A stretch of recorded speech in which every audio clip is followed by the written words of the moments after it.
G-Man! Would somebody figure out what's going on here, please? He's like, I dealt with 16 years of losing. Can someone figure out how the microphone works? We appreciate your efforts, Mr. G-Man. And that whether it was your end or our end, as we said, we're taking the blame for this one. And we just wanted to get you on the phone and visit and say hello. First and foremost, how are you?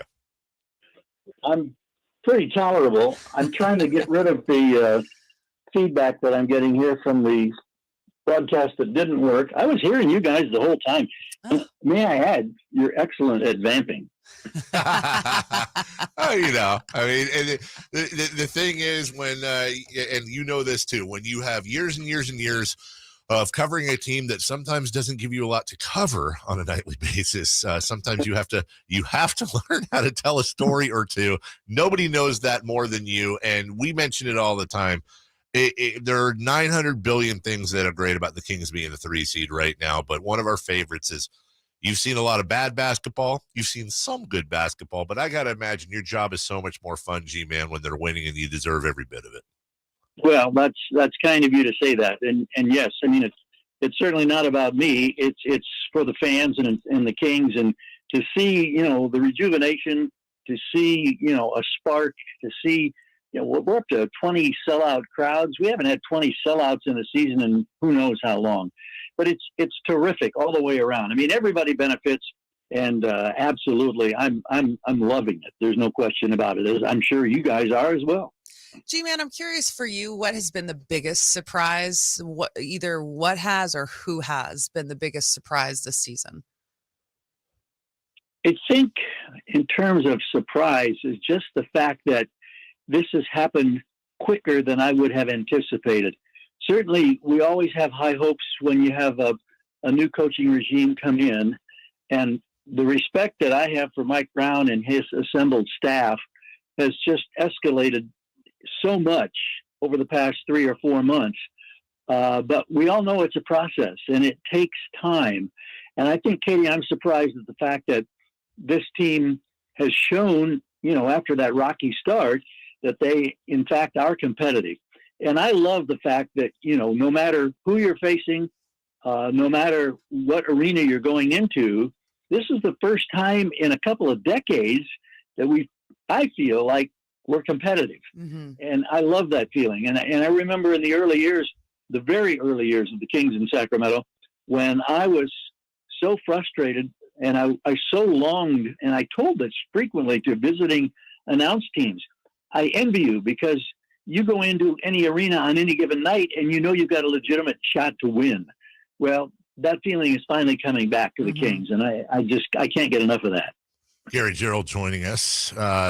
You know, I've been saying a lot lately, and you've known me since I was a teenager. I've been having to say a lot lately. You know, I'm old enough to remember. And, you know, without divulging anything, I mean, you and I are right around the same age, let's say. So I know that you, too, are old enough to remember, for example, 99, 98, the arrival of Rick Adelman, Chris Webber, everything. We did some math the other day, and I think you'll be tickled by this. The starting lineup for the Sacramento Kings in 98-99 with Jason Williams, Tariq Abdul-Wahed, Corliss Williamson, Chris Webber, and Vlade Divac was 127 years old. That was the combined age. The combined age of this year's starting five is also 127 years old on the dot. So for you, do you see some similarities between the genesis of that run and the genesis of this run? I think there are some similarities. You look at, you know, the skill level of Domantas Sabonis and De'Aaron Fox as your two kind of key anchor points, your two all-stars.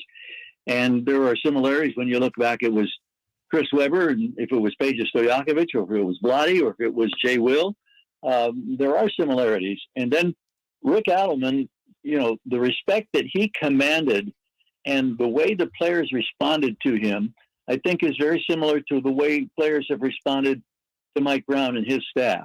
And I put so much credit at the feet of Mike Brown, and he doesn't like to talk about individual credit because from the get-go, and this is something that keeps coming back to me. every week, almost every day. The first time he addressed the media, the day after the Warriors win the championship, he comes to Sacramento, and one of the things that he says that has just stuck with me, he says, I don't see soul in this organization.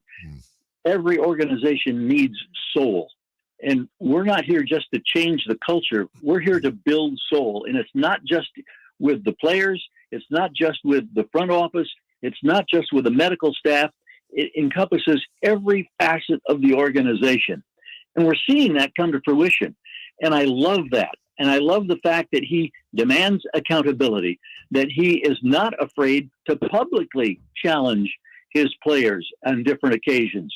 And the way they've responded to it is very similar to, I think, what we saw when the early years of Rick Adelman and the success that was being built during his 8 years, and the fact that the team was in the playoffs all 8 of those years. The very best in the business, radio voice of your Sacramento Kings, Mr. Gary Gerould. We apologize for the technical difficulties earlier. We always wish we had more time to hang out. Thank you so much for coming on with us today, and please give our love to Miss Marlene, the rest of the family, and I hope you have a relaxing next few days. Well, I thank you very much. I may be seen on a golf course near you.